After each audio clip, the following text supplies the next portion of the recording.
नमस्कार, आप देख रहे हैं लोकमत राजस्थान। मैं हूं निशु शर्मा आपके साथ।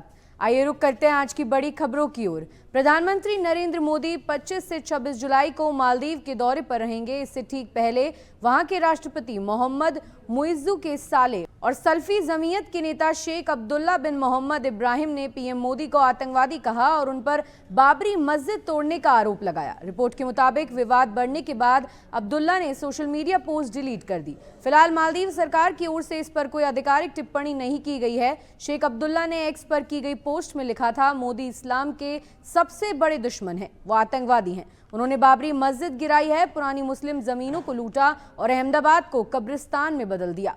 उन्हें मालदीव बुलाना बड़ी गलती है। पीएम नरेंद्र मोदी 2 दिवसीय दौरे पर ब्रिटेन पहुंच गए। ये उनकी चौथी ब्रिटेन यात्रा है। उन्हें ब्रिटिश प्रधानमंत्री कीर स्टारमर ने न्योता दिया था। इसके बाद वो 2 दिन के लिए मालदीव दौरे पर जाएंगे।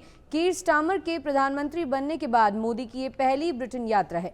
पीएम की मुलाकात ब्रिटिश सम्राट किंग चार्ल्स से भी होगी। लंदन में पीएम मोदी और स्टारमर के बीच द्वीपक्षीय बैठक होगी। इसमें दोनों के बीच Bharat UK free trade agreement, रक्षा, टेक्नोलॉजी और जलवायु जैसे मुद्दों पर बातचीत होगी। संसद के मॉनसून सत्र का चौथा दिन है। विपक्ष के सांसदों ने बिहार वोटर वेरिफिकेशन मामले पर संसद के बाहर मकर द्वार पर लगातार तीसरे दिन प्रदर्शन किया। सोनिया गांधी भी इसमें शामिल हुई। वहीं प्रियंका गांधी ने खतरे में लोकतंत्र है लिखे पोस्टर लहराए। वहीं लोकसभा राज्यसभा में आज भी विपक्ष के हंगामे के आसार हैं। विपक्षी सांसदों की मांग है कि संसद में पहलगाम हमला, ऑपरेशन सिंदूर के मुद्दों पर चर्चा हो। पीएम मोदी इन पर जवाब दें। पिछले 3 दिनों से विपक्ष के हंगामे के चलते दोनों सदनों में लगातार एक आधे घंटे भी कार्यवाही नहीं चल सकी। बुधवार को बिहार वोटर वेरिफिकेशन मुद्दे पर विपक्ष ने नारेबाजी की। इस वजह से सदन की कार्यवाही 3 बार रोकी गई। भारत और चीन के संबंधों में पड़ी दरार किसी से नहीं छुपी है। हालांकि अब दोनों देशों की तरफ से द्वीपक्षीय संबंधों में सुधार की कोशिश की जा रही है। बॉर्डर विवाद पर दोनों देशों में बातचीत हो चुकी है और उसके बाद से अब LAC पर तनाव कम हुआ है। दोनों देशों के संबंधों में सुधार के लिए भारत ने एक और बड़ा कदम उठाने का फैसला लिया है। पिछले 5 साल से बंद एक सर्विस को सरकार ने फिर से शुरू कर दिया है। भारत सरकार ने 5 साल बाद चीन के नागरिकों के लिए टूरिस्ट वीजा फिर से शुरू करने का फैसला किया है।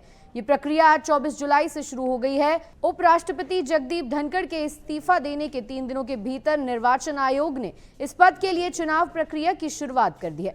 चुनाव की तारीखें जल्द घोषित की जाएंगी। इस बीच भाजपा इस पद के लिए अपनी विचारधारा के प्रति समर्पित कार्यकर्ता को उम्मीदवार बना सकती है।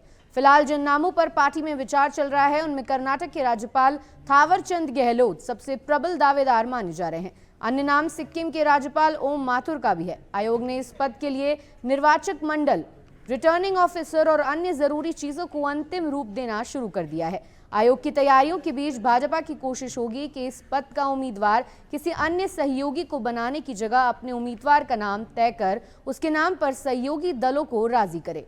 गुजरात एंटी टेररिस्ट स्क्वाड ने एक बड़े ऑपरेशन में अल-कायदा इन इंडियन सबकॉन्टिनेंट से जुड़े 4 आतंकियों को गिरफ्तार किया है। ये कार्रवाई गुजरात, दिल्ली और नोएडा में समन्वित रूप से की गई, जिसमें महत्वपूर्ण खुफिया जानकारी के आधार पर इन आतंकियों को पकड़ा गया। गिरफ्तार किए गए आतंकियों की पहचान मोहम्मद फैक, मोहम्मद फरदीन, सैफुल्ला कुरैशी और जीशान अली के रूप में हुई है। ATS ने इस ऑपरेशन में आतंकियों के पास से अल-कायदा से संबंधित साहित्य, तलवार और ऑपरेशन सिंदूर से जुड़े दस्तावेज बरामद किए हैं। कर्नाटक के बेंगलुरु में 22,000 से ज्यादा छोटे मझोले व्यापारी राज्य सरकार की तरफ से भेजे गए GST नोटिस से परेशान हैं। इनमें से करीब 9,000 दुकानदारों को 4 साल के गुड्स एंड सर्विस टैक्स बकाया भुगतान के नोटिस मिले हैं। कमर्शियल टैक्स डिपार्टमेंट ने दूध, फल, फूल, सब्जी बेचने वालों को भी 2 लाख तो किसी को 90 लाख रुपए तक के नोटिस भेज दिए हैं।